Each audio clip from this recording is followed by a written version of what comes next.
Our guests today are a trio of actors, comedians, and writers. You know them from Pitch Perfect, Dope, The Intern, Game Over Man, and of course their show, Workaholics, that Travis and I tune into all the freaking time. The inventors of Poop Dollar are in the building. Mr. Blake Anderson, Adam Devine, and Anders Holm. Let's go, guys. Wow. That got me juiced. I'm ready to run through a wall. Woo. Well, stay seated. Okay. We're here at the Super Bowl. You guys came to the New Heights Super Bowl party. Yep. Yes, absolutely. How'd we do? Night of 1,000 beers. It was a lot of beers. Yeah, we haven't stopped. I feel like Still drinking beers. You got to keep it going, right? Yeah, that way I stop shaking. That's right. Yeah. Is that not normal? It's one of the most iconic. Wait, is that not normal for you? Okay. it's okay. Yeah. It's okay. No, that was a really fun party. We got to play some Papa Shot. Yeah. Me and Durs did the punching machine. I actually punched harder He than him. out-punched me. How much does that hurt? How much does it hurt? Yeah, your ego. Yeah, your soul. We also did a testosterone test Oh, last here we go. year, and I mean, maybe let's take a guess who had the lowest T of the crew. maybe you guys guess. It's okay. Okay, I'm gonna guess Adam. Really? Okay, No. I'm out of here. No. Jason, I mean, this is Inappropriate.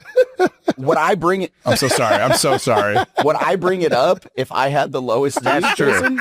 That's You true. think I would be spouting Yeah, it you up? should have deduced Come that. on, man. Context clues. I don't trip on it because Blake's a natural hard body. Yeah, thank you. He's His body got is a hard core naturally. under there. Under that. I'm Like, a buff, who is I'm that? a buff daddy. His body looks like that guy. Would a And my low biceps are bigger, testosterone so. dude wear a buff daddy shirt? Yeah. I don't think so. Everybody knows this is like a pro wrestler and not a gay porn star. No one right? knows no, that. I didn't know that, dude. And this I honestly morning when I was a saw little- that, I thought this wasn't as deep of a cut as it is. Buff Bagwell, we're not aware. NWO, man. I don't Come on. remember him looking like that though. It kind of looks like and Bad the Bunny. flavor saver. Yeah, he almost looks identical to Bad Bunny. Yeah. They're like, that dude has the weirdest halftime shirt. Bad Daddy right there.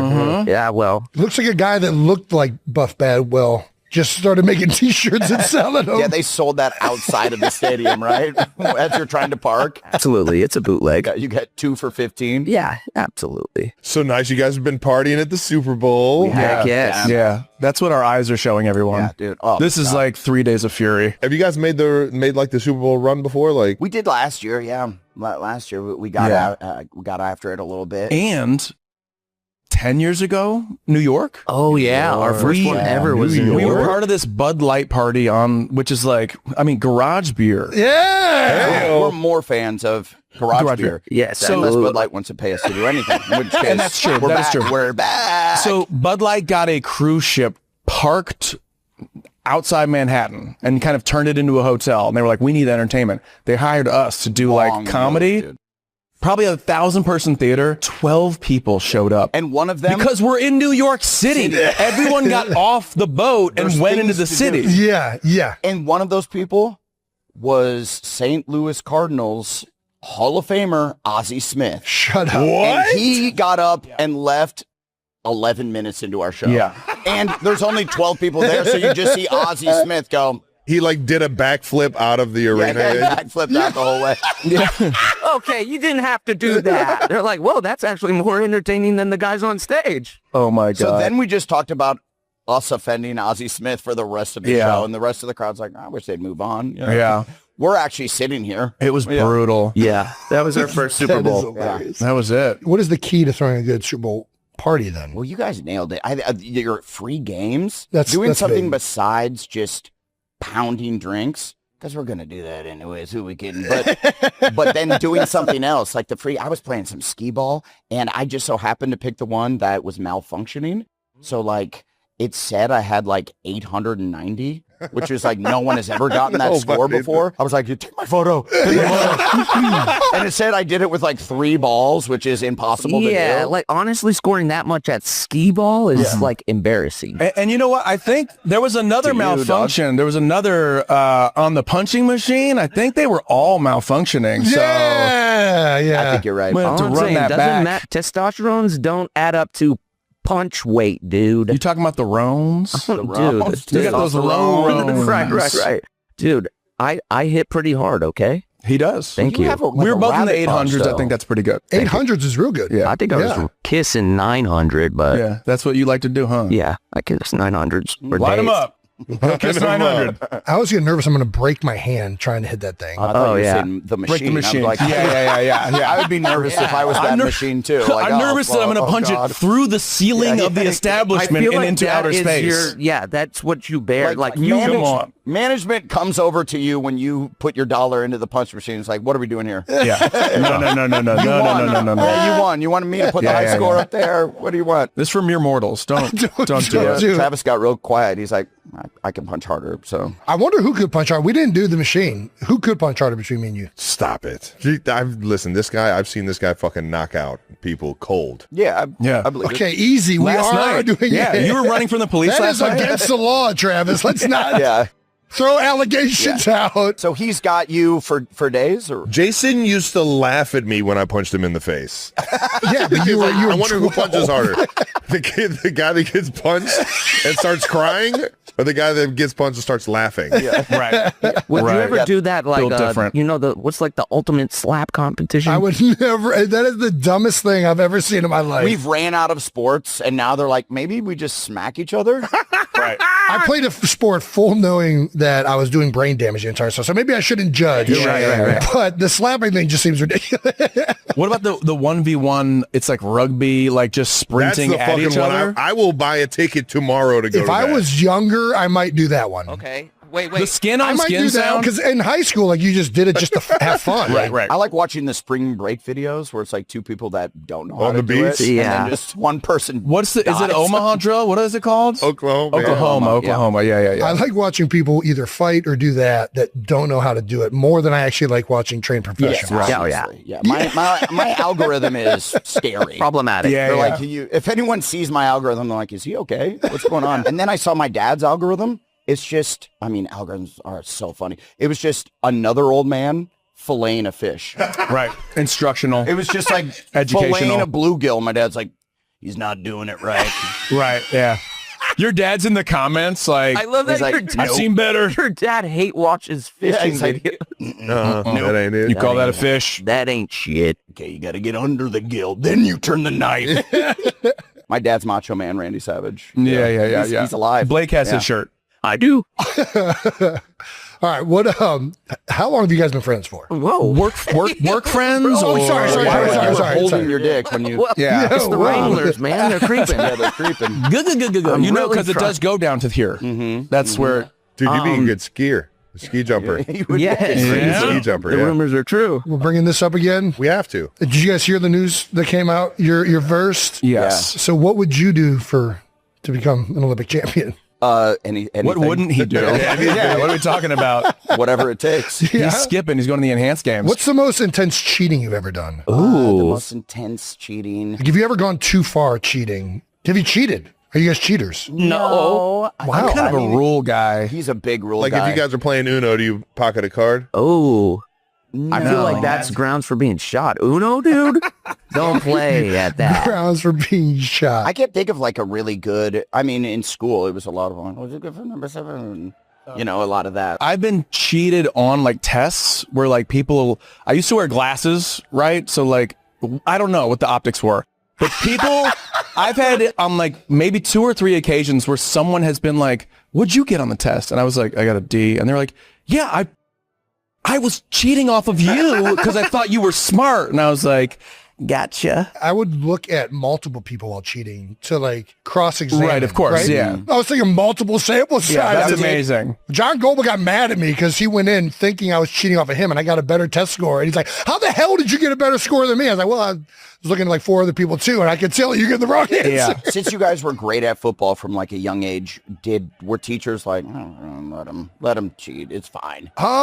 No. Not to my knowledge. Good. Right. There wasn't like a cool teacher that would like slip you the test ahead of time or whatever? No. The classes Travis was in at Heights, I think it was just assumed that everyone was cheating. Just everybody's looking at each other. Travis was in nature studies. That was his science class. All cards on the table. Everyone knew the answers. You got an A in bird watching? And nuts and trees. Shout out to Mr. Thaxton. Yeah, shout out to Mr. Thaxton. In college, let me ask you guys this. Because we would go to I was on the swim team, but we're all there together. You're with all the athletes. Yeah. And math was tough for me. Okay. Same. And they would give us Same. the like 2 years prior exams that were like cut and pasted together. So you would see the exact same questions.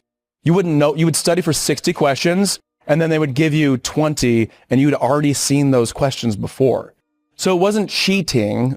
You had studied the previous exams. No, Did you no. guys have that? This is what I call life skills. All right, these are great life skills. I memorized the answers Yes, for and questions that that had is been a given previously. In my mind, that is arguably better than knowing what the fuck those questions were even asking in the first place. That's right. That is incorrect. And that's an interesting take. I was so bad at math that I would blame my math teacher, and she was a monster. And what's up, Miss Snow? God You rest her bitch. soul. She was the worst. She's gonna find you, dude. She's looking up the at us now. worst, dude. This is how bad I hated her. I got a petition signed by 800 students and other teachers that said she was unfit to teach. Jesus. This is how hated this woman was. That other teachers were like, yeah, all right. What did she do to elicit this type of hatred? She was a horrific person. And I went and spoke at the school board meeting. Oh, my got gosh. her demoted to in school detention teacher. Dude. So like, ISD? yes. Oh, so, man. So then when I graduated school, that was like sophomore year or something. When I graduated high school, the last day I'm walking out of school, she goes, Adam Devine. And I turn around and it's just her. And she goes, I hate you. And I go, I hate you too, bitch. And I left. It sounds like you guys had pretty good chemistry. Yeah, it was fun. Yeah. It was Yeah. fun. You got to find her. You had a nemesis. Yeah, that's That's cool. cool. Not everyone can say that. She was my villain. I was hers. I feel like if you go through that type of effort to remove somebody from their position and get them fired and canceled within a community, you deserve an A in that class. Did That's you what get I it? thought. That's not what happened. No. Turns out I'm just bad at math. Right. She was really just trying to help you. Yeah, she was. Adam, you need No, she was bad. Adam, She you was- got to stay after class. I'm trying to help you, I just man. want to teach you. You're a monster.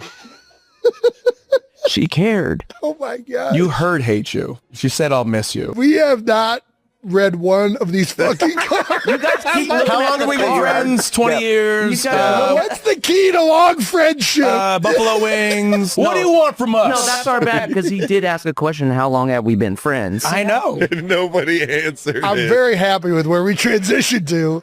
From ski jumpers to awful, horrific math teachers. Yes. That was so fucking... Blake and I met in day one of community college. Yeah. Okay. Orange Coast Community College. Whoop, whoop. Yeah, go Pirates. OCC, go Pirates. They actually put us in the Hall of Fame, and I didn't graduate. Nice. And as we were going to give the commencement speech, and as we were walking on stage, I'm like, yeah, it's funny is I didn't even graduate. And the dean was like, what?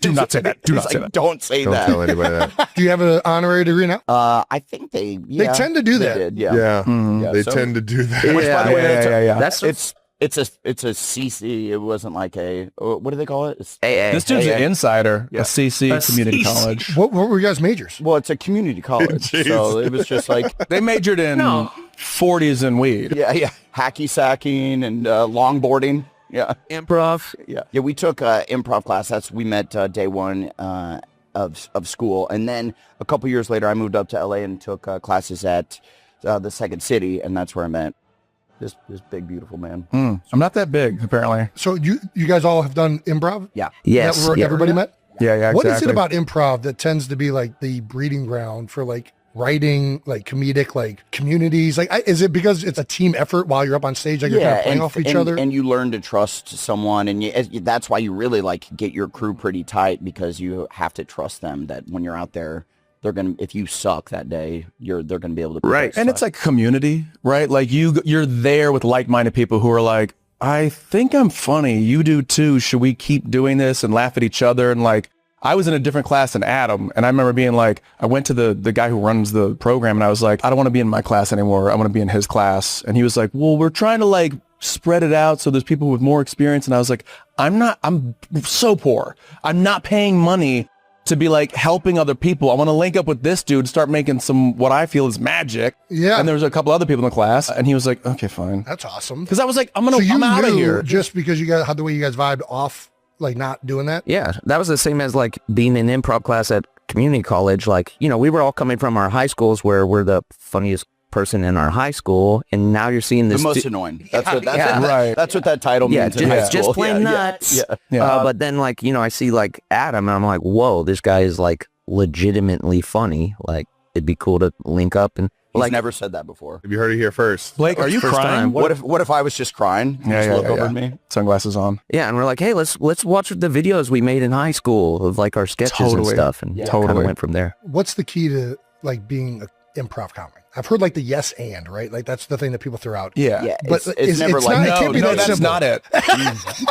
Do you see what just happened? That's amazing. Yeah. You're a genius. No, you say yes and you like build on things. Like if someone's like, hey, welcome to the dentist's office, you go, yeah, I'm here. Like, yeah, I'm here because my tooth. And now all of a sudden people are like seeing it happen. Whereas if they're like, I'm not at the dentist, I'm at the zoo. You're like, Yes, because Okay. we're working on the teeth up for the animals. That's right. And they're like, Nuh-uh. there's no animals here. yeah.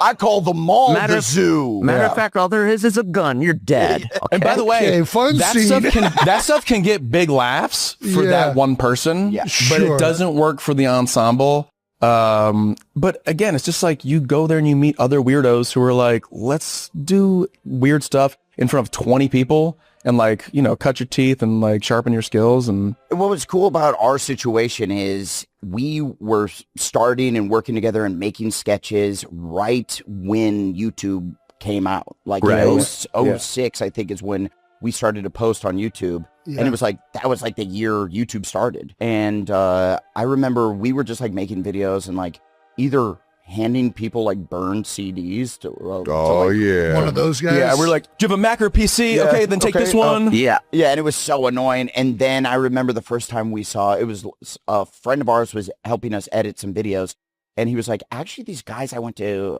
school with in the Bay Area are now going to be on SNL this next year." And it was The Lonely Island. Yeah. Oh, yeah. yeah. Andy Samberg and Akiva and Norma, yeah. Yeah. and they showed us a video. He showed us a video of them.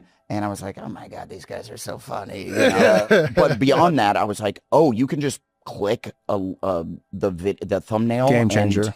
all of a sudden, the video will start to play. And we lost our damn minds. Yeah, we were like, this Yeah. this opens a door. Yeah. Yeah. When you guys are like doing comedy sketches, writing Workaholics, like, are you guys kind of improvising while that's happening together? Or the episodes written? Like, how does Dude, that all it's take place? this. Really? It's that this. simple. It's this, and then the jokes that we say here, we go, all right, well, that's funny. Like, so that scene where we go to the water park and we're waiting in line, like, let's do that. And then someone overhears us, and then they want to fight us, and now we got to escape the water park. And now all of a sudden we've got Adam dangling from the top of the thing, and I have to swim, and whatever. Blake's stoned with somebody. He's falling in love with some guy. He diarrheaed the pool. They had to evacuate. I don't Yeah. remember that episode. Anyway, but I'm saying you just go, and then like you steal from your own lives and the things that we've joked around in the room. It helps that we're such close friends because while we could almost direct each other in scenes where like maybe a scene there's not enough energy or whatever, you can go, Durs, do that insane thing that you do. Do that crazy laugh that you Yeah, have. he loves when or- I tuck it. But anyway, don't worry Yes. about it. Yeah, do your mangina thing. Do your mangina I'm like, we're thing. not even on set, Adam. He's No, like, just tuck it for me. Just for me, Gets real me quick. going. Real quick. Gets me going. Yeah. It's just for my energy. Yeah. You guys got to let us know, how did Poop Dollar come up? Dude, it was actually, I stole that from my buddy, Kyle Walsh, Goons. What's up, man? Shout out to Kyle. Kyle, all right, Kyle. He did it in college. And he told me about it, and I'm like, I'm going to take that. Yeah, that's Yeah. genius. Uh-huh. Yeah.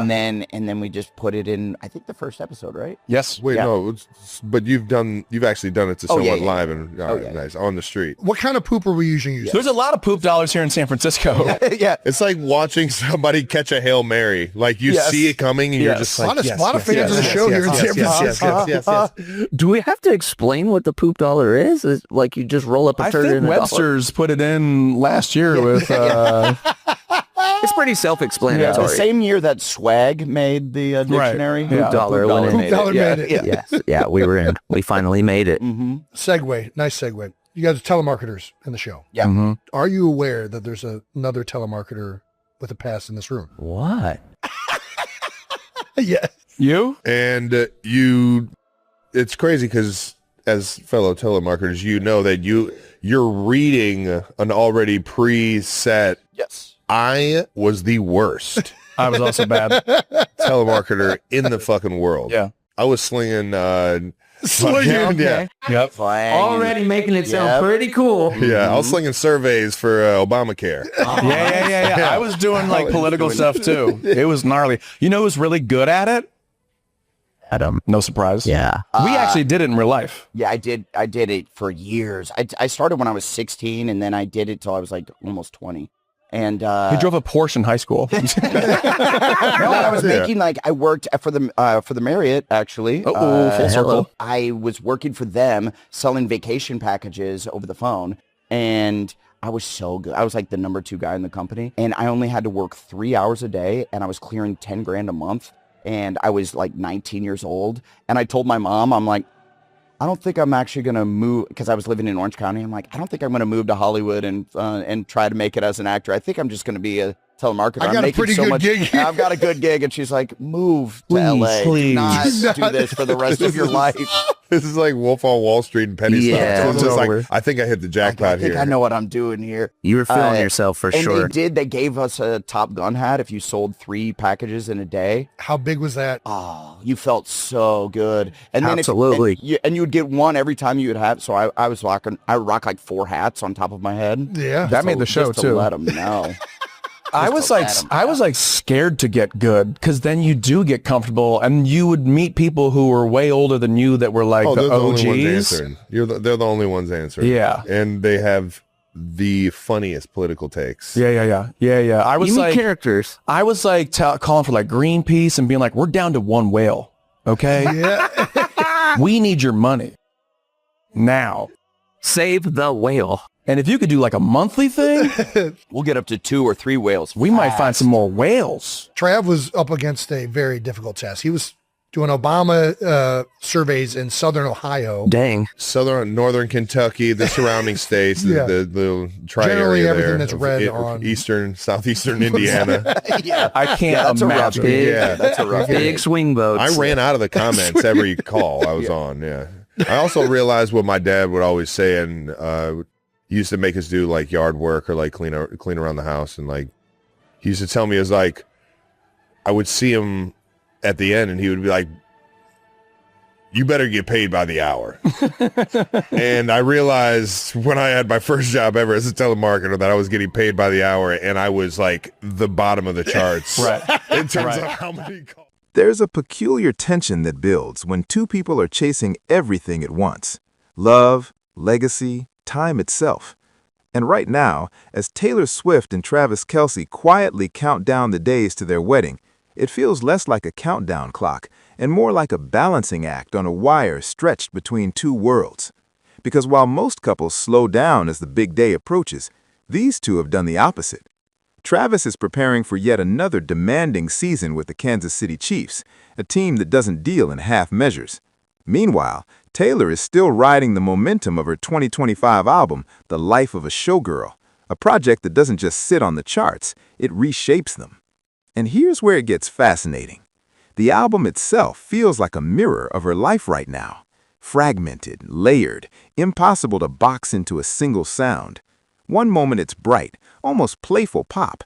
The next it leans into something deeper, older, like it's pulling echoes from another era entirely. Critics have called it eclectic, even restless, and I'd argue that's exactly the point. Because how do you capture a life that's moving this fast? If you're enjoying this kind of deeper storytelling, by the way, take a moment to like the video and subscribe to the Kelce Report, because we're not just tracking events, we're following the rhythm underneath them. Now, despite all that success, there's a twist in the story that I can't ignore. Even as Taylor continues to dominate, she's been edged out of one particular record by Ella Langley, whose track You Look Like You Love Me has carved out its own place at the top. And I find that detail quietly brilliant, because it reminds us that even at the peak, the landscape keeps shifting. New voices rise, records fall. And for someone like Taylor, who spent years setting the pace, being overtaken, even in a nuanced category, adds a different kind of pressure. Not the pressure to prove anything, but the pressure to keep evolving. And evolution, as we've seen, is something she refuses to resist. There's also something poetic about the company she keeps in that conversation. Names like Beyoncé hovering around similar milestones. Artists who've also had to navigate the strange territory of success, where winning becomes expected and anything less feels like a shift. It's a rare club, and it's not always comfortable. Meanwhile, Travis is operating in a completely different arena, one where success is measured in collisions, timing, and endurance. His connection with Patrick Mahomes remains one of the most reliable forces in the game, but even that comes with its own ticking clock, because seasons don't wait. They arrive, demand everything, and move on. So here we are, watching two timelines unfold at once, one driven by music charts and cultural moments, the other by playbooks and physical limits. And somewhere in the middle, there's a wedding approaching, a date that, interestingly enough, feels almost secondary to everything else happening around it.